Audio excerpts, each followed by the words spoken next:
Vă salut la canalul Magia Distilării. Un cunoscut m-a rugat să-i fac niște țuică din vin. A spus că are în jur de vreo 45 de litri. Și ca să împlut tot cazanul am mai rugat altă persoană și ne-a mai dat încă vreo 60 de litri. Și se primește în felul următor. Că aici avem 45 de litri, aici în jur avem de 68 de litri. Adăugăm totul în cazan. Și dacă mai este nevoie de umplut, eu încă mai am un butoi, în jur aici vreo 30 de litri. Și facem destilat din vin. Ca și para și gutuia, asta măstărul să fac dintr-o distilare.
Vinul l-am adăugat în cazan. Începem a strânge aparatul de făcut țuică. În tampera să adaug cozile și capurile la gutuie. Avem un timp foarte rece afară. Practic răcitorul clasic a înghețat. Sper să se dezghețe și să lucreze cum trebuiește. După ce termin de făcut distilarea dată, închem sezonul pe anul acesta.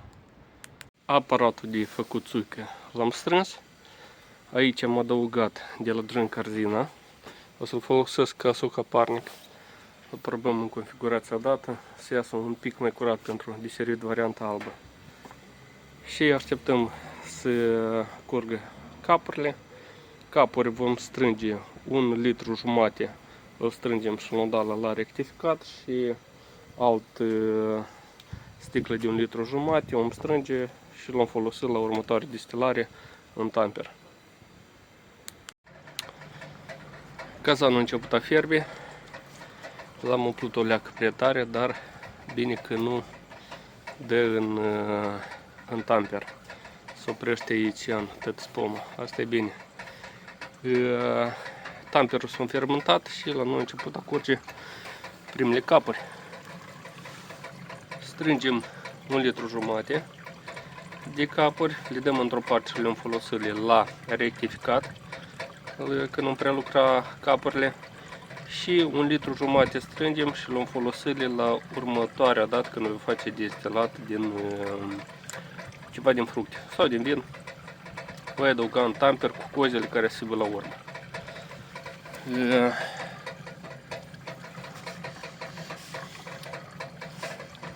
Capurile au miros de acetonă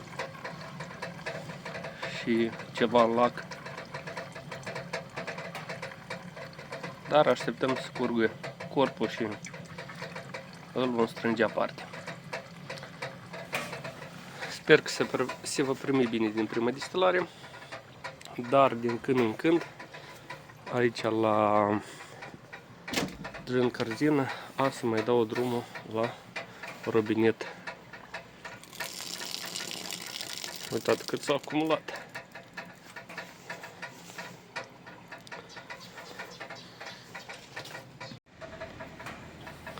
Am strâns încă 1,5 litru de capuri, le punem într-o parte și a început a colecta partea. Afară este frig și am luat o hotărâre să învălesc tamperul ca să nu aibă așa loc de flăgămare mare. ca să meargă mai bine distilarea. Colectăm capurile până când înget nasibă 60% de alcool și după aceea să colectăm cozile care în următoarea distilare de vin sau fructe să adăugăm în tamper cu capurile. La noi vinul fierbe, merge ideal, dar gazul pe așa frig consumul este mare. Am strâns 9 litri de țuică.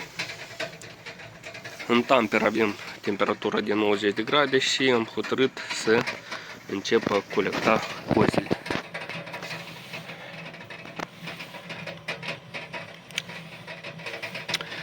Cozile le strâng până când în tamper nasip temperatura de 98 de grade și în următoarea distilare cozile și capurile care am strâns de 1,5 litru am să le adaug din nou în tamper. Colectăm cozile mai departe. Pentru voi au trecut câteva secunde, pentru mine au trecut un an de zile de când țuica distilată pentru un tamper s-a odihnit, s-au egalizat toate mirosurile și toate procesele gustative și un mic rezumat pentru varianta albă nu mă aranjează, simt foarte tare încă fierbătura asta de vin întrânsul, dar este mai gustoasă decât de făcut o distilare simplă de la prima distilare. Pentru butoi, cred că e minunat dacă de făcut prin varianta dată.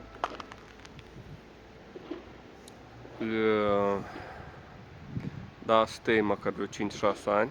Cred că s-a primit o băutură foarte, foarte interesantă, dar pentru varianta albă trebuie încă mai de lucrat un pic și următorul experiment a să fie făcut cu o distilare la vin prin 2 tampere.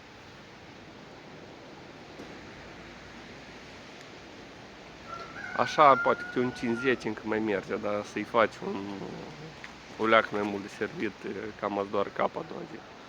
Așa că încercați dacă aveți posibilitate, este o metodă foarte interesantă. Poate pentru cineva să-l aranjeze, pentru mine trebuie mai lucrat un pic asupra lui. Cred că cu 2 tampere asigur mai interesant. Dar pentru butoi, distilat pentru un tamper, e minunat. Numai bine!